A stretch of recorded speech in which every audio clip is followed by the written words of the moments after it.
Hello, good evening everyone. नमस्कार साथियों, स्वागत है आप सभी का टीचर्स एकेडमी प्लेटफॉर्म पर। My self doctor Mahesh Singh. और जो भी बच्चे आने वाले समय में टीजीटी साइंस की तैयारी करना चाह रहे हैं उनके लिए, क्योंकि ये बात निकल के आ रही है काफी समय से कि टीजीटी के लिए बहुत बड़ी वैकेंसीज आने वाली है।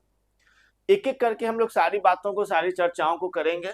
3 जून को हुआ पेपर, सब लोग ने देखा, दिया, किस तरीके से पेपर हुआ। बहुत से ऐसे भी बच्चे हैं जिन्होंने 2022 में फॉर्म भरने का उनको मौका नहीं मिला था, तो 2023, 2024, 2025 और 2026 में भी हो सकता है कुछ बच्चे जो अपना बीएड कंप्लीट कर रहे हो, जब तक वैकेंसी आएगी जुलाई लास्ट तक, तब तक में भी कंप्लीट कर भी लेंगे। ऐसे स्टूडेंट्स के लिए अब टीजीटी विज्ञान यानी साइंस की तैयारी करो। जो क्वेश्चंस एग्जाम में जिस तरीके से आ रहे हैं, देखिए, हम अगर इस बेस पर तैयारी करें कि पिछला पैटर्न क्या था और उस पैटर्न को मायने रख के आगे तैयारी करें, तो इससे बेटर ये होता है कि अगर बाई चांस एग्जाम में क्वेश्चंस का पैटर्न बदल जाए, जैसे इस साल हुआ, बहुत से ऐसे सवाल थे जो ट्रेडिशनल टाइप के नहीं थे, जो नॉर्मल सवाल थे वो नहीं पूछे गए थे। बहुत से अलग सवाल थे जिनको देख के तो ये लग रहा था ये तो मैंने पढ़ा हुआ है, लेकिन उसका आंसर निकालने में थोड़ा तकलीफ हो रही थी, कष्ट हो रहा था, नहीं निकल पा रहा था। यानी बदले हुए पैटर्न पर अब हमको अपनी पढ़ाई किस तरीके से करनी है, या अगर हम सेल्फ स्टडी भी करते हैं तो क्या वो किताबें उतनी यूजफुल होंगी जिस तरीके से एआई बेस्ड क्वेश्चंस एग्जाम में बनाए जा रहे हैं। नो डाउट जितने भी क्वेश्चंस थे 2025 दिसंबर के बाद से जो एग्जाम हुए हैं, चाहे वो एग्जाम एलटी का हो, प्री हो, मेंस हो, यूपी पीजीटी का हो, टीजीटी साइंस का हो, जीआईसी का हो, जितने भी पेपर हो रहे हैं उन सारे पेपर में ही एआई का यूज जरूर देखने को मिल रहा है, वो किया जा रहा है कि आप एआई के थ्रू क्वेश्चंस बनाए, नए क्वेश्चंस बनते हैं, पुराने क्वेश्चंस हट चुके होते हैं। उन नए क्वेश्चंस को हम समझे कैसे, करें कैसे, और अपने क्वेश्चंस को आगे की तैयारी जो हम लोग करनी है। चलिए, बिना लेट किए सबसे पहले तो ये बात हम डिस्कस कर लेते हैं कि जो आने वाले समय में वैकेंसीज है, अगर मैं टीजीटी 2026 की बात कर रहा हूँ, टीजीटी 2026, तो टीजीटी 2026 में टोटल वैकेंसीज, अभी मैं टोटल की बात कर ले रहा हूँ, जो आने वाली है वो टोटल वैकेंसी की संख्या लगभग आपकी 16,000 के अप्रॉक्स होगी। ये मैं अप्रॉक्स में मान ले रहा हूँ, लगभग आपकी ये है, ठीक है। और इसमें सारे प्रकार के सब्जेक्ट होंगे, जितने भी सब्जेक्ट्स हैं, लेकिन हमें जो बात करनी है वो अपने सब्जेक्ट की चर्चा करनी है, यानी कि टीजीटी साइंस की अगर हम चर्चा करें तो टीजीटी साइंस में लगभग मैं मान के चलूं तो 1600 से लेकर 2000 पद होंगे। लगभग इतने पद आपके होंगे, जिसमें मेल्स भी हैं, फीमेल भी हैं, सब शामिल ही होंगे। 1600 से लेकर 2000 पद, यानी कि ये पदों की जो संख्या है टीजीटी साइंस के लिए, ये अपने आप में काफी बड़े पद हैं, काफी ज्यादा संख्या है, ठीक है। अब इन पदों की संख्या पे हमें अपनी तैयारी जो करनी है वो किस तरीके से, जो थंबनेल हम लेके आए हुए हैं कि कैसे हो नए पैटर्न पे तैयारी। देखिए, कुछ लोग अभी पुराने बच्चे हैं 2022 के, जो इंतजार में हैं कि जब रिजल्ट आ जाएगा, जो भी या तो मेरिट जाएगी उस हिसाब से तैयारी करेंगे। नो डाउट 540 सीटें थी लगभग 2022 में, तो 540 बच्चे ही क्वालिफाइड हो रहे होंगे। और पेपर जो दिया गया है, लगभग मान के चलिए, पेपर तो बहुत कम लोगों ने दिया जिस बार देना था, है ना, लगभग 25-30 हजार बच्चों ने पेपर दिया होगा मेरे हिसाब से। तो जो भी स्टूडेंट्स थे जिन्होंने भी पेपर ये दिया हुआ है, लगभग 43,000 फॉर्म भरे गए थे टीजीटी साइंस में, उसमें भी 50% बच्चों ने ही पेपर दिया, सभी बच्चों ने पेपर भी नहीं दिया हुआ है, ठीक है। तो वो संख्या निकल के जो आएगी 20,000, 23,000, लगभग इतनी ही निकल के आ रही होगी। उसमें 540 छात्र तो ऐसे होंगे जो सेलेक्ट हो जाएंगे, लेकिन बाकी छात्र को फिर से तैयारी करनी पड़ेगी। और फिर से अगर तैयारी करनी है तो कहाँ पर उनसे मिस्टेक हो गई, चूक हो गई, कमी कहाँ हो गई। इसके अलावा देखिए, कंपटीशन किस लेवल का है, अगर मैं वो दिखाऊं आपको, कंपटीशन किस लेवल का लास्ट एग्जाम से लेकर, क्योंकि लास्ट फॉर्म जो आया था हमारे पास वो टीजीटी 2022 का था। टीजीटी 2022 में आया था जिन्होंने फॉर्म भरा हुआ था, और 22 से लेकर अब जो आने वाला एग्जाम है टीजीटी 2026, और 22 से 26 के बीच में अगर मैं देखूं, 2023 में बच्चे क्वालिफाई करके कुछ एक्स्ट्रा ऐड हुए होंगे जिन्होंने फॉर्म नहीं भरा, 2024 में ऐड हुए होंगे, 2025 में ऐड हुए होंगे, और 2026 में भी वो स्टूडेंट्स ऐड होंगे अगर जुलाई लास्ट तक वैकेंसी जाती है। यानी कुल मिला के अगर लास्ट टाइम जो मैं फॉर्म की संख्या देखूं जो साइंस में भरा गया था, वो लगभग हमारे पास 43,000 थे, फॉर्म की संख्या थी 43,000, है ना। और अगर 2026 के मैं बात करूं तो वो संख्या कम से कम 1,10,000 पहुंच चुकी होगी, 1,10,000। यानी कि आप देख सकते हो यहां से यहां तक जाने के लिए लगभग लगभग मैं मानूं अगर लगभग 2.75 गुना छात्र बढ़ चुके हैं, इतने छात्र आपके बढ़ चुके हैं। यानी कि जो कंपटीशन 2022 का था, जो हालांकि 4 साल लगे उस पेपर को होने में, तो उनके लिए तो कंपटीशन आसान था जिन्होंने 2022 के लिए फॉर्म भरा था। 2026 में जो फॉर्म की संख्या है, वो बच्चों की संख्या वो इतनी बढ़ चुकी है। अब ये अनुमान लगा कैसे सर? ये अनुमान इस तरीके से लगता है कि एलटी के एग्जाम में अगर हम लोग देखें, जो एलटी साइंस का फॉर्म भरने का रेट था, वो एलटी साइंस में लगभग 1,04,000 फॉर्म भरे गए थे। एलटी साइंस में 1,04,000 फॉर्म फिल किए गए थे। और क्योंकि वो दिसंबर में आया था और 25 में आया था, जो जुलाई 25 में फॉर्म भरने के लिए आई थी, जुलाई 26 में अगर आती है टीजीटी की वैकेंसी, तो इस जुलाई 25 से लेकर जुलाई 26 तक यानी 1 साल के अंदर लगभग 6-7 हजार बच्चे तो मैं मान ही ले रहा हूं जो इंक्रीज हो गए होंगे। यानी जो हमारा कंपटीशन है 43,000 से लेकर 1,10,000 तक जाने पर वो इतने गुना छात्र इंक्रीज कर चुके हैं। और इन छात्रों के लिए जो सीटों की संख्या है वो 540 से वो भी लगभग बढ़ के कहां तक पहुंच जाएगी, मैं मान लूं 1,600 से लेकर 2,000 सीटों की संख्या भी उसी प्रकार से क्या कर रही है, इंक्रीज कर रही है। अब मैं बात करता हूं क्वेश्चंस के जो आने वाले पैटर्न है कि जिस तरीके से एग्जाम में क्वेश्चंस आ रहे हैं। ठीक है, जैसे अगर मैं 2022 की क्वेश्चंस की बात कर ले रहा हूं कि 2022 का जो पेपर आया था, उन पेपर में जो भी टॉपिक्स थे, देखिए सबसे पहला तो पहले जो होता था कि फिजिकल से इस प्रकार के बहुत ज्यादा क्वेश्चन नहीं पूछे जाते थे, लेकिन इस बार उन्होंने ऐड क्या किया गया है कि लगभग जो मोल कॉन्सेप्ट चैप्टर है हमारे पास, है ना, जो मोल संकल्पना हमारे पास है, वो चैप्टर इतना इंपॉर्टेंट उन्होंने बना दिया है कि लगभग आप मान के चलिए 7 सवाल इससे लगभग आए थे, जिसमें आपके लॉ ऑफ केमिकल कॉम्बिनेशन भी है, रासायनिक संयोग के नियम क्या होते हैं, रासायनिक संयोग के नियम, है ना। इसके अलावा क्या होता है मिश्रण, क्या होता है मिक्सचर, हमारे पास होमोजीनस, हेट्रोजीनस, समांगी विषमांगी मिश्रण क्या होते हैं, उनकी प्रॉपर्टी से रिलेटेड। यानी कि अब जो क्वेश्चन आ रहे हैं वो डीप कॉन्सेप्ट पे पूछे जा रहे हैं, चाहे वो थ्योरी के क्वेश्चंस हो, है ना। Direct line to line question अब आना बंद हो चुके हैं। जो लाइन टू लाइन क्वेश्चन थे आपके, जो बुक से पूछे गए थे, वो बंद हो गए। 16 से हम 21 में आए। पेपर हमारा 2016 में लास्ट टाइम हुआ, उसके बाद 2021 में पेपर हुआ, और फिर जाके हम लोग पहुंचे 2022 में। तो 16 में 21 तक और 21 से 22 तक आने में इन्हीं प्रकार से पेपरों में बदलाव हो चुका है। गुड इवनिंग सभी लोगों को। ये बदलाव हो चुका है कि 16 में जो क्वेश्चंस थे वो मैक्सिमम आपको किताबों में पढ़ लेते थे, हो जाता था, यानी कि सेल्फ स्टडी से काम चल जाता था। अगर खुद से भी पढ़ रहे हैं, बुक्स रिकमेंड करने के बाद अच्छी हमने अपनी बेसिक पढ़ाई रखी है, इंटर की पढ़ाई, ग्रेजुएशन की पढ़ाई रेगुलर रहे हैं, तो भी हमारा काम चल जाता था 16।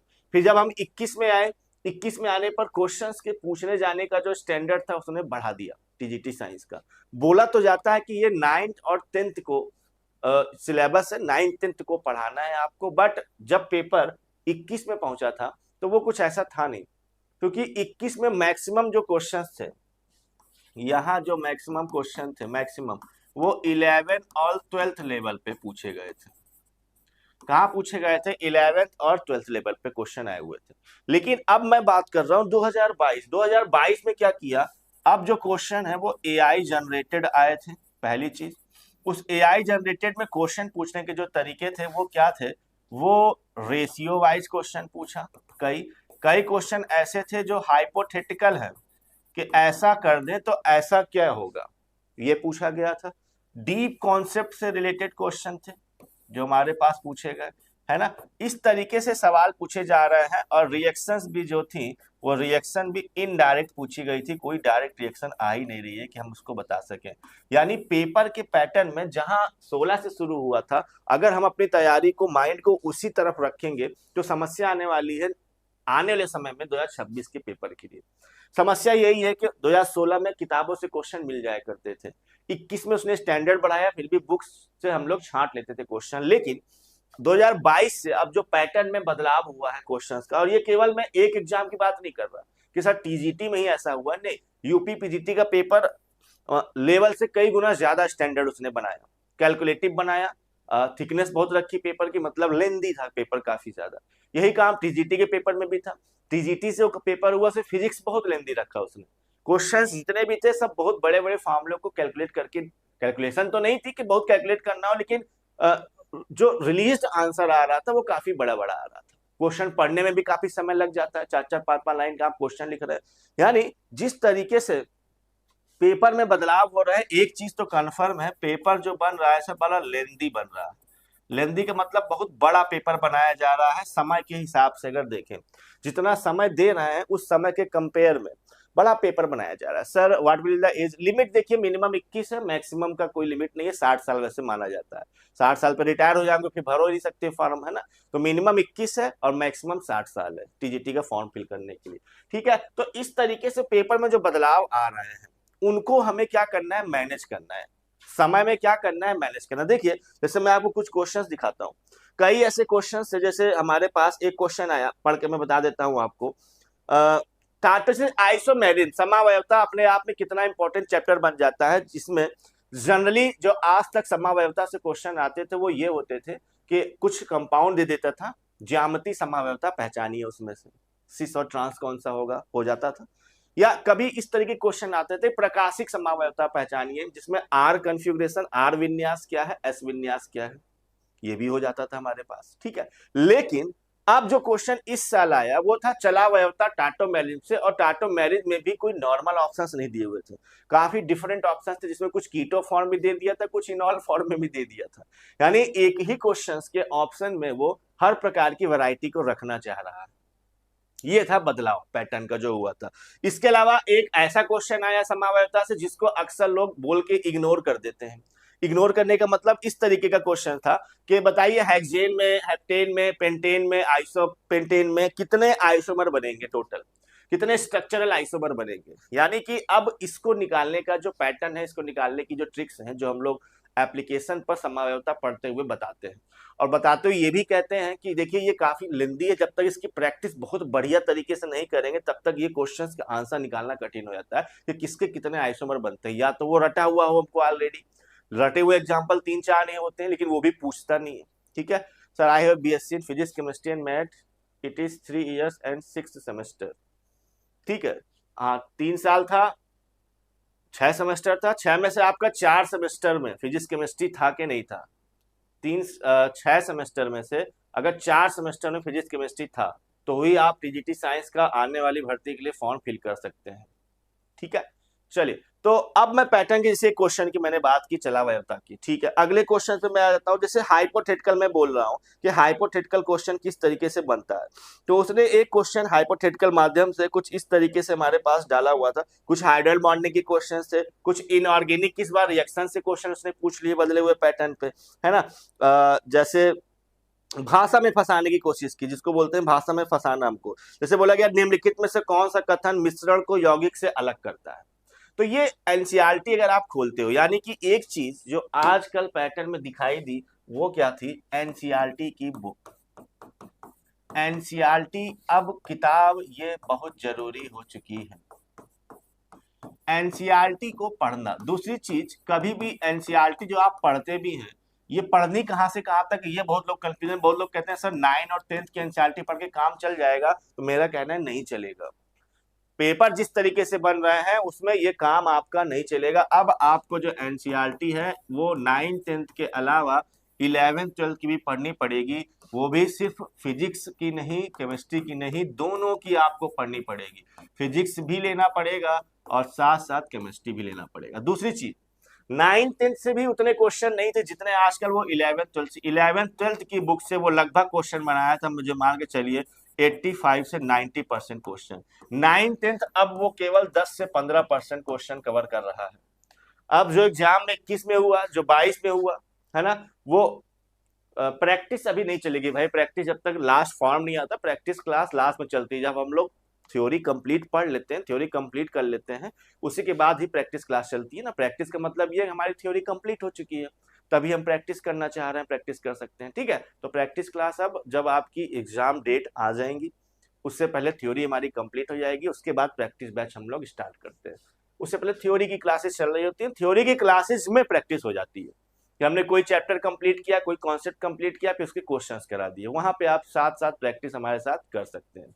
ठीक है, चलिए, तो अब मेरा कहने का मतलब ये था कि ये बुक कितनी इंपॉर्टेंट हो चुकी है आपके लिए, जहां 10 से 15% क्वेश्चन केवल 9-10 से पूछे जा रहे हैं और 11-12 से 85 से 90% क्वेश्चन आ रहे हैं। ठीक है, अब जैसे मैंने एक क्वेश्चन बताया आपको, एनसीईआरटी आप खोलोगे, मूल संकल्पना खोलोगे, उसमें पहला यही पॉइंट मिल जाएगा। और एक क्वेश्चन इस बार ऐसा था कि क्या हम एनसीईआरटी के हर पन्ने को पढ़ना पड़ेगा, मजबूरी है? हाँ सर, पेज टू पेज, मैं ये भी बता दे रहा हूं, पेज टू पेज इंपॉर्टेंट है, पेज टू पेज, सारे पेज इंपॉर्टेंट है, याद रखिएगा। क्योंकि बहुत से ऐसे क्वेश्चन थे, जैसे आया हमारा कि येप्टो क्या है, फेम्टो क्या है, ऑक्टो क्या होता है, कि कौन किस पावर में होता है, माइनस में, 10 पावर माइनस 18 को क्या बोलते हैं, 10 की पावर 15 को क्या बोलते हैं, 10 पावर माइनस 15 को क्या बोल रहे होते हैं। ठीक है, इस तरीके के हमारे पास क्वेश्चन है। तो ये क्वेश्चन एनसीईआरटी के अगर आप खोलोगे मूल संकल्पना में पहले ही मिलेंगे, और जिसको मैं पहले से पढ़ाता चला आ रहा हूँ। बहुत से बच्चों का कहना भी था सर क्या ये जरूरी है, पूछते रहते हैं, उनको भी सजग रहते हैं कि क्यों ज्यादा पढ़ा जाए, क्या ये जरूरी है कि इस चीज को पढ़ लिया जाए, क्या ये जरूरी है कि सर इस चीज को पढ़ लिया जाए जो आपने कराया हुआ है। मैं कहता हूँ हाँ, एक बार देखने में क्या हर्ज है। और ये क्वेश्चन इस बार आ गया कि येप्टो क्या है, फेम्टो क्या होता है, कौन 10 टू द पावर पॉजिटिव में है, 10 पावर निगेटिव में है, ये क्वेश्चंस बने। तो ये हटके क्वेश्चन थे। अब हम इंतजार नहीं कर सकते ना कि अगली बार पेपर का पैटर्न बदलेगा तो मैं तैयारी करना शुरू करूंगा। हमें क्या है कि पहले से जो बैचेस हमारे चलेंगे, जो हम लोग पढ़ेंगे, पढ़ाएंगे, या खुद से भी आपको पढ़ाई करनी है, तो पहले से इसके तैयार होकर चलेंगे ना कि इस बार मैं तैयार हूं कि आप चाहे पेपर एनसीईआरटी से दे दो, चाहे बहुत बेसिक से जाके पेपर दे दो, चाहे उसमें डीप कॉन्सेप्ट, डीप स्टैंडर्ड पे बना लो, हर तरीके से मुझे पहले से तैयार होना पड़ेगा किसी भी पैटर्न के लिए। अब देखिए, जैसे एक प्रकार का क्वेश्चन मैं आपको दिखाता हूं जो पूछा गया, बहुत ही आसान टाइप का था। जैसे डीप क्वेश्चन था ओजोन, मैक्सिमम टाइम वो पूछता है कि ओजोन में बताइए बॉन्ड ऑर्डर क्या होगा, या ओजोन की खासियत क्या हो रही होती है। लेकिन इस बार उसने क्या पूछा, ओजोन में अनुनाद कराने से रिलेटेड बॉन्डिंग कंडीशन, जब ओजोन में अनुनाद हो जाता है, अनुनाद के बाद ओजोन में परमाणुओं के पास जो चार्ज आता है, वो चार्ज कितना आता है। अब ये थोड़ा सा अंदर गया, एक लेवल अंदर जाके पूछा। जनरली ये क्वेश्चन पीजीटी लेवल पे होते हैं जो पूछे जा रहे हो, तो जनरली स्टैंडर्ड भी रखा उसने, इस बार के पेपर में स्टैंडर्ड रखा कि एक लेवल जाके पूछ रहा है वो ऊपर। ठीक है, तो हमें क्या है, इस बार तैयार होना है। और तैयार होने की बात यह है कि 2022 का भी जो बैचेज हमने चलाया या मैंने जो कराया, उसमें मैं कहता भी था, बहुत लोगों को लगता है सर आपने बहुत बड़ा करके चीजों को बता दिया पीजीटी लेवल पे। मैं पहले से तैयार था इस चीज के लिए कि समय में होने वाले जो परिवर्तन है वो ऐसे ही होते हैं, अगर उनको पेपर के पैटर्न में नो डाउट हर बार बदलता जरूर है, और हमें क्या है ऑलरेडी तैयार होना है। हम इंतजार नहीं करेंगे इस बार कि 2022 का जो पेपर आने वाला था तो मैं पहले से तैयार था और उसी तरीके के कॉन्सेप्ट कराने के लिए तैयार थे। और इस बार भी हमें ऐसा इंतजार नहीं करना 2026 में सर एआई जनरेटेड पेपर आ गया तो मैं सिर्फ एआई की तरह खोल के सारे पेपर पढ़ के प्रैक्टिस करके निकाल लेता हूँ। नहीं, क्योंकि क्वेश्चंस जो हैं वो किताबों से इस तरीके से, इस लेवल पे, इस जगह से पूछे जा रहे हैं जो अनुमान के बाहर। अगर वो क्वेश्चन हमारे नोट्स में अवेलेबल नहीं है, नोट्स में नहीं मिल रहे हैं, तो हम कैसे ढूंढेंगे उसको, उन क्वेश्चंस को, है ना। जैसे एक क्वेश्चन मैंने आपको दिखाया, अब कुछ क्वेश्चन मैं आपको हाइपोथेटिकल लेवल पे दिखा देता हूँ, है ना। जैसे डीप कॉन्सेप्ट पे क्वेश्चन क्या था, बाकी तो बहुत नॉर्मल भी थे कई क्वेश्चन। डीप कॉन्सेप्ट क्या था, 4 अलग अलग प्रकार के एलिमेंट का इलेक्ट्रॉनिक विन्यास उसने दिया था, नाम रख दिया था, एक एम है, एक आर है, एक क्यू है, एक एल है। और क्वेश्चन देखिए क्या पूछ रहा है कि इसमें से कौन सा सबसे आसानी से द्विपरमाणुक अणु बनाता है। अब ये उसने ये नहीं कहा कि ये बताइए कि इनमें से आयनाइजेशन एनर्जी किसकी कम है, आयनाइजेशन एनर्जी किसकी ज्यादा है, या कौन सा कंपाउंड है जो सबसे तेजी से बॉन्ड बना के स्टेबल होना चाहता है, किसकी स्टेबिलिटी सबसे ज्यादा। नहीं, वो बोल रहा है सबसे आसानी से द्विपरमाणुक अणु कौन बनाएगा, डायटोमिक मॉलिक्यूल सबसे फास्ट कौन बनाएगा, जिसमें अलग अलग प्रकार के इलेक्ट्रॉनिक विन्यास उन्होंने दे दिए थे, अलग अलग प्रकार के इलेक्ट्रॉनिक विन्यास की बात करती थी। ठीक है, तो अब ये क्वेश्चन किताब में तो नहीं मिलने वाला है, किताब में तो वो सिर्फ परिभाषाओं की बात कर रहा होता है कि परिभाषा आप लिख लीजिए, क्या होती है हमारे पास किसी भी चीज की, है ना। अप्लाइड क्वेश्चन पे जो क्वेश्चंस आ रहे होते हैं वो जो बुक्स में आपको नहीं नजर आने वाले हैं किसी भी तरीके से। तो मैं आपको क्वेश्चंस के टाइप बता रहा हूँ कि बदलाव क्या हुआ। कुछ क्वेश्चन 9th-10th की बुक जैसे फिजिकल प्रोसेस क्या होता है, भौतिक चेंजेस, भौतिक परिवर्तन क्या है, या रासायनिक परिवर्तन क्या है, इस तरीके से भी क्वेश्चन हमारे पास पूछे गए थे। इसी में मैं आगे बात करता हूँ, आपको कुछ क्वेश्चंस और मैं दिखाऊंगा जो काफी अच्छे थे। कुछ तो बहुत परंपरागत भी थे कि एजीमुथल क्वांटम नंबर यानी द्विगंशी क्वांटम संख्या किसको रिप्रेजेंट करता है, तो सैकड़ों बार पूछा गया। यानी कि हमें ये तो कंफर्म है कि पीवाईक्यू तो मस्ट है भाई, वो चीज तो आप छोड़ नहीं सकते जो पहले पूछे जा चुके हैं। ठीक है, अब मैं पीवाईक्यू का मतलब भी आपको समझाता हूं। बहुत से लोग पीवाईक्यू का मतलब गलत समझते हैं कि किस तरीके के पीवाईक्यू यानी प्रीवियस ईयर क्वेश्चन। पीवाईक्यू का मतलब हो गया कि प्रीवियस ईयर क्वेश्चन किस टाइप के लगाने चाहिए। ठीक है, क्योंकि हम अब ये मान के चल रहे हैं कि अब हम फिर से तैयारी शुरू करने जा रहे हैं 2026 के लिए, आने वाली नई वैकेंसी के लिए। तो हम फिर से अपने आप को बेसिक से किस तरीके से हर चीज को मजबूत करके आगे बढ़ेंगे। तो पहला काम पीवाईक्यू तो हमारे पास होने चाहिए। अब पीवाईक्यू में सबसे बड़ी कंफ्यूजन ये होती है, क्या सर ओनली टीजीटी का पीवाईक्यू हमको लगाना चाहिए और कोई पीवाईक्यू नहीं लगाना चाहिए? नहीं, बिल्कुल नहीं। आपको मैं बता दूं पीवाईक्यू लगाने किसके किसके होते हैं, जो मैं हमेशा कहता हूं केवीएस, एनवीएस का, टीजीटी का भी लगाना है आपको, पीजीटी का भी लगाना होता है, याद रखिएगा। इसके अलावा यूपी टीजीटी और UP PGT according to syllabus, ये भी याद रखिएगा, मैं यहाँ लिख दे रहा हूँ सिलेबस के अनुसार। अब ऐसा नहीं है कि पीजीटी में बहुत सा सिलेबस एक्स्ट्रा है तो उस एक्स्ट्रा सिलेबस हेट्रोसाइक्लिक कंपाउंड हम पढ़ने लग जाए, उसके क्वेश्चन लगने लग जाए, करने लग जाए। ठीक है, sir will you had interview PG और नॉट। ठीक है, तो अब सिलेबस के अनुसार यहां पहले ध्यान लीजिए, फिर मैं कमेंट के साथ बाद में आपको आंसर देता हूं। सिलेबस के अनुसार sir UP TGT, UP PGT, इनके पीवाईक्यू हमको लगाने होते हैं। इसके अलावा और पीवाईक्यू जो हमारे पास बचते, जो हमें सॉल्व करने होते हैं, वो है हमारे पास जैसे ईएमआरएस का, टीजीटी का भी आपको लगाना है, पीजीटी का भी आपको लगाना है। इसके अलावा अगर आपको DSSB का मिल जाता है, टीजीटी का भी और तो ये होता है पीवाईक्यू लगाने का मतलब कि प्रीवियस ईयर क्वेश्चन हमें लगाने कहां से होते हैं, किस तरीके से लगाने हो रहे होते हैं। ठीक है, बीपीएससी भी अपना कराने लग गया है, तो बीपीएससी का भी आप टीजीटी और पीजीटी जो पूछा गया था दोनों के पीवाईक्यू आपको लगाने होंगे, वो भी अब आपको सॉल्व करना शुरू। तो ये मतलब होता है पीवाईक्यू लगाने का। पीवाईक्यू मतलब ये नहीं है कि हमको सर टीजीटी साइंस की तैयारी करनी थी तो हमने केवल और केवल टीजीटी यूपी टीजीटी साइंस के 16 के पेपर लगा लिए, 21 के पेपर लगा लिए, 13 के पेपर लगा लिए, हो गया। अरे ये पेपर में हुए ही क्वेश्चन कितने लगाने के लिए, वो मतलब नहीं। हमें अगर फायदा उठाना है कि एग्जाम में, हर एग्जाम में मैं बता दे रहा हूँ 20 से 25% क्वेश्चन जो होते हैं वो पीवाईक्यू से आते हैं, याद रख लीजिए। हर एग्जाम में 20 से 25% क्वेश्चन पीवाईक्यू से आते हैं, और पीवाईक्यू का मतलब ये है कि इतने एग्जाम्स के पीवाईक्यू आपको सॉल्व करने होते हैं अकॉर्डिंग टू सिलेबस। और जब ये हम लोग सॉल्व कर लेंगे ये चीजें, तो आपको ये क्वेश्चन ऑलरेडी क्या हो जाएंगे, कंफर्म हो जाएंगे, जो देखते ही टिक कर देना होता है। ये है हर चीज को पढ़ने का अपना एक तरीका। हम रैंडमली इंट्रोपी नहीं बढ़ा सकते अपनी, या रैंडमली कहीं से भी कुछ भी उठा लिया सर, कुछ भी पढ़ते चले जा रहे हैं, बिखराव नहीं चाहिए।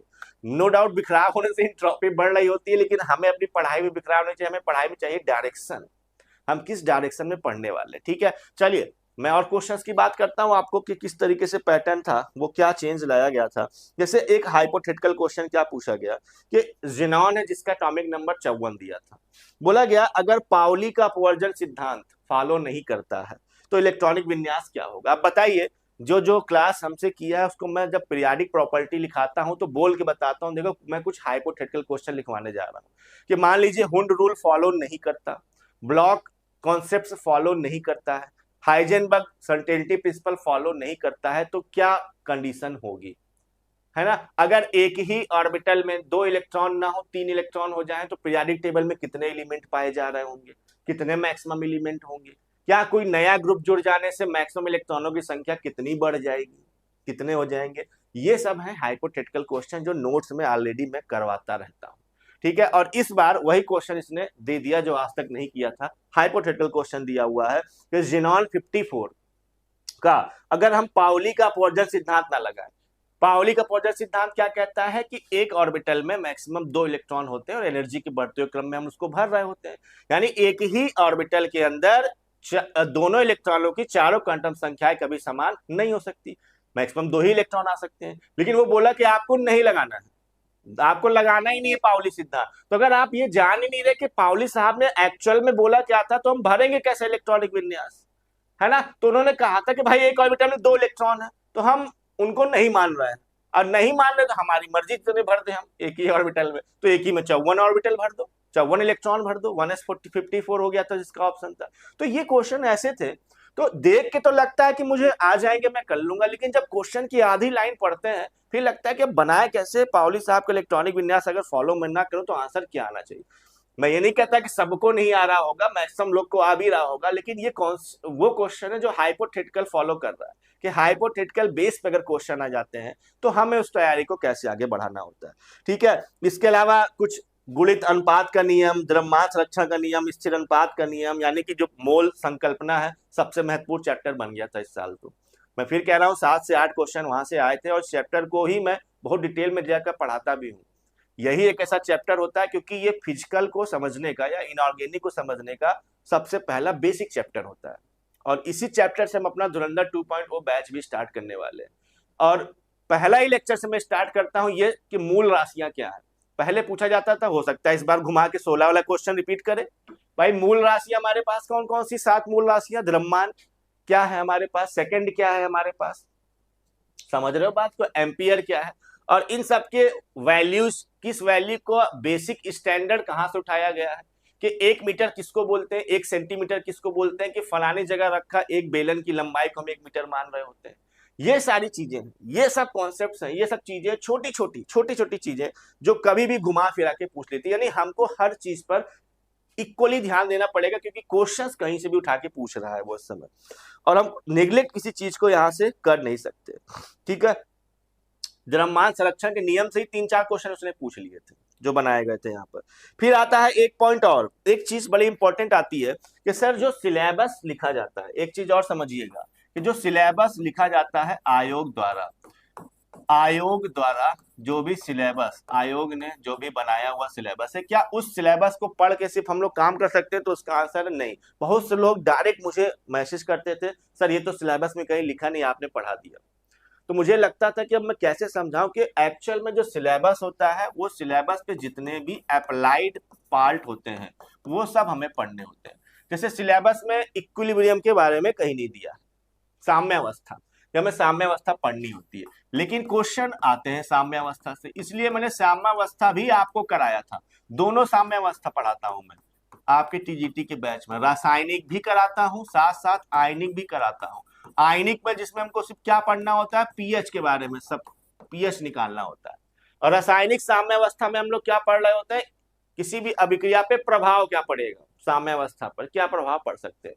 इसके अलावा आप खुद बताइए, इस बार क्वेश्चन थर्मोडायनेमिक्स यानी मैं ऊष्मागतिकी की अगर बात करूं, ऊष्मागतिकी से भी क्वेश्चन पूछे गए, और इस बार ऊष्मागतिकी से भी क्वेश्चन आया जिसको भी मैं चैप्टर में ऐड कर रहा हूं, और पहला चैप्टर जो बैचेज में चल रहा है इस समय मैं ऊष्मागतिकी ही करवा रहा हूं। बहुत डीप भी नहीं पढ़ना है कि मैं आपको पीजीटी लेवल का जाके ऊष्मागतिकी पढ़ा दूं कि मैक्सवेल लॉ चलो पढ़ लो, गिब्स-डुहेम इक्वेशन चलो पढ़ लो, नहीं नहीं नहीं नहीं, उतना भी मैं जाके टीजीटी में नहीं करवाने वाला। लेकिन इतना तो मैं जानना जरूरी है कि फर्स्ट लॉ ऑफ थर्मोडायनेमिक्स क्या होता है, समतापी, समदाबी, समायतनी प्रक्रमों में कैसे अप्लाई किया जाता है, एंट्रोपी क्या होती है, स्वतः प्रक्रम क्या होते हैं, स्वतः प्रवर्तित प्रक्रम यानी स्पॉन्टेनियस प्रोसेस कैसे पहचाना जाता है, Gibbs energy change, enthalpy change में आपस में रिलेशंस क्या होती हैं, अभिक्रिया में enthalpy change, internal energy change यानी आंतरिक ऊर्जा और इंथैल्पी चेंज में रिलेशन कैसे बनाएंगे, किसी भी दी गई अभिक्रिया के लिए केपी और केसी में रिलेशन कैसा हो रहा होता है। ये सब वो चीजें हैं जो आपको दिए गए सिलेबस में नहीं मिलती या नहीं दिखाई देती है। लेकिन वही चीज हुआ कि आयोग जो सिलेबस देता है उसका हमें पूरा अप्लाइड पोर्शन पढ़ना होता है, यानी हम लोग चैप्टर्स में ये सब चीज भी ऐड कर रहे होते हैं जो पढ़ रहे होते हैं एक्स्ट्रा। ठीक है, ऑर्गेनिक नो डाउट, ऑर्गेनिक जो मुझे लगती है वो टीजीटी पीजीटी इंटर लेवल की कंप्लीट ऑर्गेनिक एग्जाम में आती है, टीजीटी में कंप्लीट इंटर लेवल की ऑर्गेनिक पूछता है वो, उससे ज्यादा जाना भी नहीं होता हम लोग को। ठीक है, चलिए और क्वेश्चंस की भी जैसे मैं चर्चा कर लेता हूँ, एक आध दो क्वेश्चन तो नो डाउट हमारे पास ऐसे आ रहे होते हैं, एक दो क्वेश्चन जिसमें साइंटिस्ट का नाम पूछता है, तो वो एक जगह लिखाए नहीं जा सकते, अलग अलग चैप्टर पढ़ते पढ़ते हम साइंटिस्ट के नाम भी उसमें धीरे धीरे याद कर लेते हैं, वैज्ञानिक नाम जो हो रहे होते हैं, ठीक है।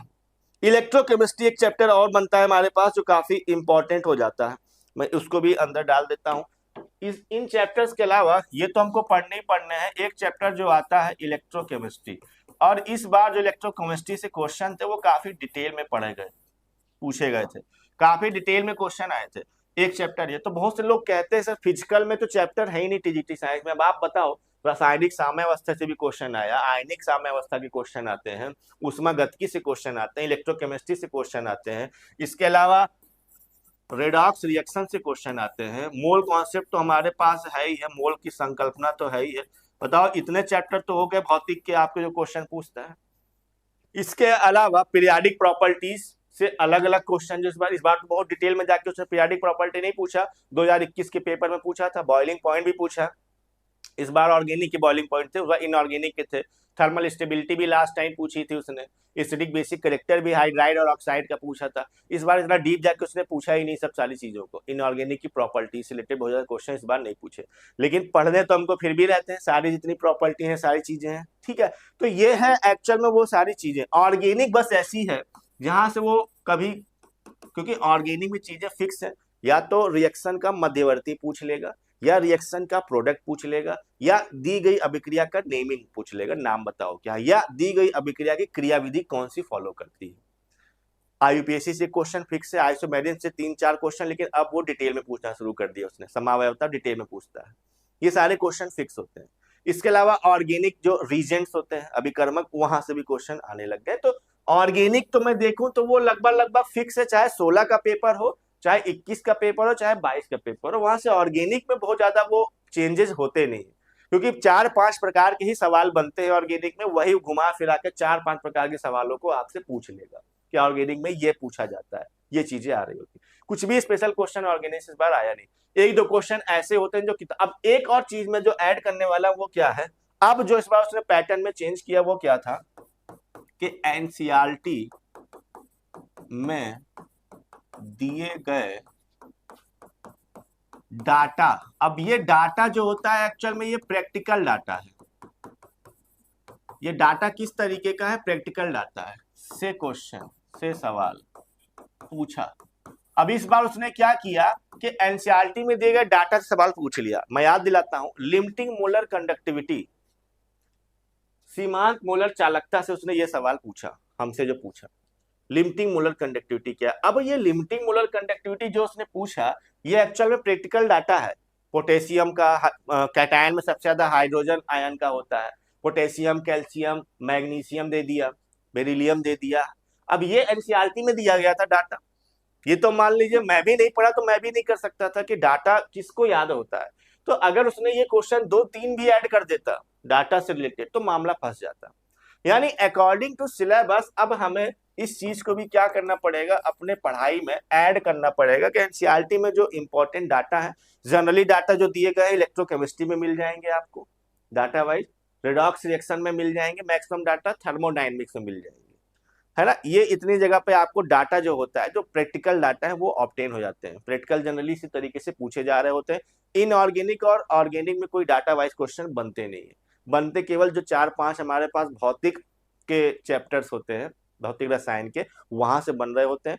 उसमें भी कुल मिला के मैंने जो काउंट किया था लगभग 6 से 7 टेबल थी जो एनसीईआरटी में दी गई है, उन 6-7 टेबल को हम रैंडमली कहीं से ना करके एक कॉपी में नोट कर लें पहले से और तैयार कर लें, रोज रट ले, उसको रटना ही मजबूरी है, कोई तरीका नहीं, प्रैक्टिकल डाटा को रटा ही जा सकता है ना, उसका कॉन्सेप्ट यूज नहीं किया जा सकता है, कॉन्सेप्ट फेल हो जाएगा उसमें प्रैक्टिकल डाटा में, ठीक है। तो ये चीज भी है जो उसने क्या कर दी, यहाँ पर ऐड कर दी, ये सारे पॉइंट। तो ये मैं आपको वो कंपेयर करा रहा हूं उन चीजों का कि 16 से 21 और 21 से 22 के पेपर में आने में बदलाव क्या हुआ, और 26 में जब आएगा तब हमारे पास क्या होगा, है ना सर।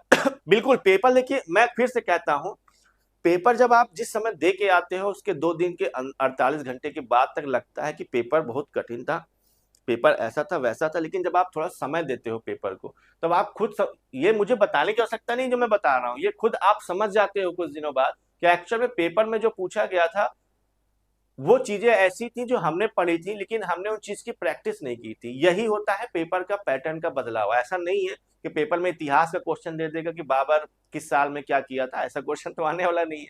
क्वेश्चन तो ऐसे ही आते हैं जो आपने पढ़े तो जरूर होंगे, लेकिन उनको देख के पढ़ के लगता है कि मैं कर लूंगा, लेकिन जब क्वेश्चन को पढ़ते हैं कि भाई उसने तो हाइपोथेटिकल चीज पूछ ली, उसने कुछ और पूछ लिया, है ना। इलेक्ट्रॉनिक विन्यास तो दिया, लेकिन इलेक्ट्रॉनिक विन्यास से क्वेश्चन नहीं पूछ रहा है, वो बोल रहा है बताइए द्विपरमाणु बनाने में आसानी से कौन बना देगा। तो ये सब चीजें हैं, ये भाषा है एक्चुअल में। और ये भाषा बनती कहाँ से है? ये एआई के थ्रू बनाई जाती है भाषा। टीचर क्योंकि पहले क्या था, मेहनत कर सकता था, लेकिन अब वो उसको आवश्यकता नहीं मेहनत करने की, क्योंकि उसके पास एक टूल है, एआई टूल, जो अपने आप में बहुत विकसित चीज है। और अगर वो चैप्टर्स को प्रॉम्प्ट करता है कि यहां से क्वेश्चंस बनाने हैं, ऐसा देता है एआई को, तो वहां से वो इस प्रकार की भाषाओं में क्वेश्चन बना देगा। यानी हमें अब जो तैयार होना है, जो लड़ाई लड़नी है, वो ये है कि एआई टूल के साथ अब हमें चलना पड़ेगा, क्योंकि ये नई टेक्नोलॉजी है, ये न्यू टेक्नोलॉजी है, हम इसको अवॉइड नहीं कर सकते। आने वाले समय में गवर्नमेंट ये भी करने वाली है कि जिन स्कूलों में आप पढ़ाने जाओगे टीचर बन के, वहां पे भी इसका यूज करना शुरू कर दें, वहां पर भी इस चीज का यूज करना क्या कर दें, शुरू कर दें हम लोग। तो जब वो शुरू कर देगा तो यानी आपको भी पहले से इस चीज के लिए क्या रहना पड़ेगा, तैयार रहना पड़ेगा। तो ये सारी चीजें थी जो एक्चुअल में बदलाव की नजर में दिखाई दी। पेपर दिखता आसान है, होता नहीं है, लेकिन जब एक हफ्ते बाद उसी पेपर को देखते हैं तो लगता है जो सारे क्वेश्चन मैंने पढ़े हुए थे तो सिली मिस्टेक्स हुई क्यों, गलती क्यों हुई। तो वजह यह है कि हम पहले से इस चीज के लिए तैयार नहीं है कि ये बदलावों को परखना कैसे होता है, इन बदलावों से लड़ना कैसे होता है, इसको तैयार कैसे करना होता है। तो कहने का मतलब सिंपल सा ये होता है कि अगर हम अपना धुरंधर बैच स्टार्ट करते हैं, जो 20 तारीख से आपका स्टार्ट हो रहा है, धुरंधर 2.0। देखिए मैं फिर से कह रहा हूं, कोई जरूरी नहीं है कि आप बैच लेके पढ़ो, सेल्फ स्टडी से बढ़िया कुछ नहीं है। आप चाहे कोचिंग करो चाहे ना करो, आप चाहे कोचिंग करो चाहे ना करो, सेल्फ स्टडी तो करनी ही पड़ेगी आपको। खुद से तो पढ़ना ही पड़ता है, किताबों से। किताबों के बारे में मैंने बता दिया कितनी किताबों का यूज, बहुत ज्यादा किताबों का यूज नहीं करना होता है, लेकिन पढ़ते समय आपको टेक्स्ट बुक अगर पढ़नी है तो टेक्स्ट बुक के साथ आपको प्रैक्टिस साथ साथ करनी होती है, प्रैक्टिस भी साथ साथ। सिर्फ पढ़ाई पढ़ाई से काम नहीं चलेगा, बुक के साथ साथ हमें प्रैक्टिस की भी साथ साथ करनी पड़ेगी, ताकि एग्जाम ऐसा ना हो कि एग्जाम टाइम पे आए तो मैं प्रैक्टिस शुरू करूं, तब तक थ्योरी भूल चुकी है। नहीं, थ्योरी को याद करने का सबसे बढ़िया तरीका होता है कि उस थ्योरी को करने के बाद उसके क्वेश्चंस क्यों ना लगा लिए जाए प्रैक्टिस में। ठीक है, तो अब इसी में हम स्टार्ट जो अपना धुरंधर 2.0 बैच कर रहा है, मैं पहले बता दे रहा हूं जो जो चीजें हैं वो लास्ट टाइम ही मैंने बैचेस में ऐड की थी। अब सिलेबस के चक्कर में नहीं कि अब ऐसे से क्वेश्चन आ जा रहे हैं अप्लाइड पार्ट से, तो हमको तैयार होकर चलना पड़ता है। सिलेबस में छोटी सी चीज लिखी होती है, लेकिन हमें पूरी करनी होती है। क्योंकि मान लीजिए इलेक्ट्रोकेमिस्ट्री से वो बोलता है, इलेक्ट्रोकेमिस्ट्री उसने रखा है अपने सिलेबस में, तो वो 11th-12th लेवल पे जाके क्वेश्चन पूछा उसने रेडॉक्स में। अब इलेक्ट्रोकेमिस्ट्री में ही स्पॉन्टेनियस प्रोसेस भी शामिल है, लेकिन उसने बकायदा थर्मोडायनेमिक्स में जाके क्वेश्चन पूछा कि delta G delta H spontaneous process के लिए कौन रिस्पॉन्सिबल है किस टेम्परेचर पर। सामान्यतः कोई नहीं पढ़ता 9th-10th में। ठीक है, तो हमें क्या है कि अपने बैचेस के अंदर जो स्टार्ट करना है वो 9 to 12 कंप्लीट कवर करेंगे हम लोग यहाँ पर, और प्रैक्टिस के साथ साथ कवर करेंगे।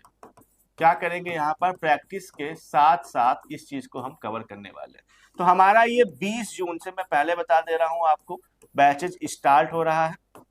और एक चैप्टर जो मैं अभी कंटिन्यू कर रहा हूँ वो है ऊष्मागतिकी। इसी चैप्टर को मैंने स्टार्ट किया हुआ है, इस चैप्टर से स्टार्ट किया हुआ है, बहुत बढ़िया तरीके से इस पॉइंट को हम लोग पढ़ते हुए चल रहे हैं। ठीक है, और मैं फिर कह रहा हूं ये उस लेवल पे जाके हम लोग पढ़ेंगे जिस लेवल पे एग्जाम में क्वेश्चन आएगा, हम 2 लेवल आगे जाके पढ़ेंगे। तुम बनाओ क्वेश्चन एआई से, तुम बनाओ क्वेश्चन, तुम्हें जहां से बनाना है। इस बार हम तैयार हैं 2026 के लिए, ठीक है, किसी भी तरीके से। तो अब ये चैप्टर हमने स्टार्ट किया हुआ है, जो कंटिन्यू किया हुआ है। 20 जून से हमारा बैच स्टार्ट हो रहा है, जिसमें हम लोग मोल संकल्पना, केमिस्ट्री में अगर देखेंगे तो मोल संकल्पना से हम लोग स्टार्ट करने वाले हैं। इस चैप्टर से हम लोग पॉइंट को अपने स्टार्ट करेंगे, मोल संकल्पना क्या होती है, हर छोटी चीज से लेकर बड़ी चीज तक मैं कराऊंगा यहाँ पर चीजों को। ठीक है, तो अब ये बैच आपका ऑनलाइन माध्यम में भी स्टार्ट हो रहा है, जहां आप 96, 28, 95 92 37 पे ज्वाइन कर सकते हैं। और ऑफलाइन माध्यम में भी स्टार्ट हो रहा है।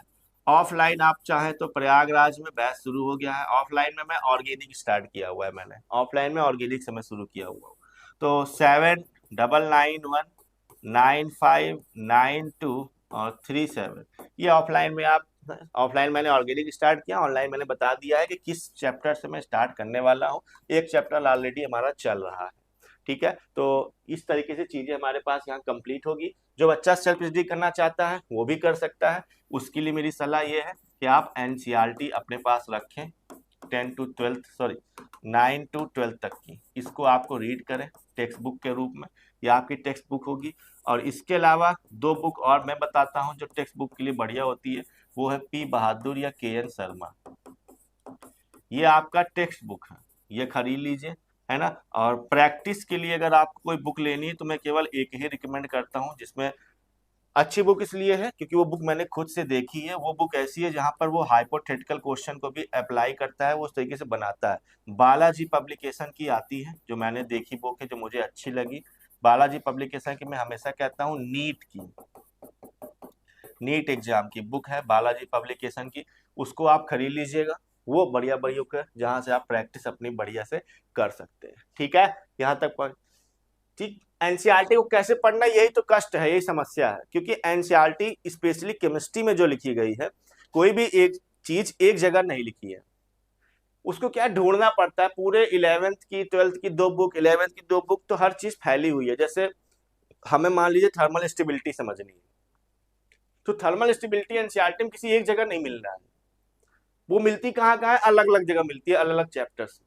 यही चीजें हैं कि एनसीईआरटी को पढ़ना कैसे, आप लाइन टू लाइन पढ़ तो लोगे, लेकिन जब तक आप पूरी एनसीईआरटी कंप्लीट करके ये लिंक नहीं निकाल लेते कि ये चैप्टर का चीज यहाँ दी गई है, इस चैप्टर की चीज यहाँ दी गई है, क्योंकि वो बिखरी हुई है टॉपिक्स में हर तरफ से, ठीक है। तो इसीलिए मेरी सलाह ये होती है कि साथ साथ अगर हम लोग चलते हैं अपने बैच में, जहां मैं एनसीईआरटी को, क्योंकि मेहनत की गई इस चीजों पर, तो वो मैं कवर कराता इस तरीके से हूँ। यानी कि एनसीईआरटी के चारों जो पार्ट है 11th के 12th के, उसको मैंने इस तरीके से कवर कराया हुआ है कि मैं एक हेडिंग डलवाता हूँ, एक हेडिंग डालूंगा मैं, थर्मल स्टेबिलिटी, पूरी थर्मल स्टेबिलिटी जहां कहीं भी पूछी जाती है वहां कवर हो जाएगी। फिर मैं एक हेडिंग डलवाता हूँ ऑक्सीडाइजिंग नेचर, ऑक्सीकारक प्रकृति। इस बार क्वेश्चन भी आ रहा है सबसे स्ट्रॉन्ग ऑक्सीकारक कौन सा होता है, जितने भी ऑक्सीकारक है वो सब एक जगह कंप्लीट करवा दूंगा। फिर मैं एक हेडिंग डलवाता हूँ बॉइलिंग पॉइंट क्वथनांक, मेल्टिंग पॉइंट गलनांक, जितने भी क्वथनांक गलनांक है कंप्लीट हो जाएंगे। तो एनसीईआरटी में जो बिखरी हुई चीजें हैं वो सब चीजों को एक जगह में क्या कर देता हूँ, रख देता हूँ। और उस प्रकार से भी एक बढ़िया नोट्स तैयार होती है, क्योंकि एग्जाम में क्वेश्चन इसी प्रकार से आते हैं। तो पूछे गए क्वेश्चन के टाइप से ही हमको अपने टाइप को मैच कराना है, पढ़ाई करनी हो रही होती है, ठीक है। तो ये सारी जानकारियां थी अपनी पढ़ाई को, अपनी तैयारी को मैं चाहता हूं अभी से आप स्टार्ट कर दीजिए, इंतजार मत कीजिए। जुलाई लास्ट तक आपको दिखने को मिल जाएगा, नवंबर दिसंबर में आपके पेपर करा लेंगे। इस बार वो फास्ट प्रक्रिया करने वाले हैं चीजों के लिए, ठीक है। ये पहले से कह दिया गया है सरकार द्वारा उनको, तो वो बहुत स्पीड में सारे काम यहाँ से करेंगे। तो आपको भी अपनी स्पीड को उस प्रकार से मेंटेन रखना चाहिए, मेंटेन करना चाहिए, ठीक है। चलिए फिर आगे हम लोग मिलते हैं अपने बैच में नए चैप्टर के साथ। Thank you so much.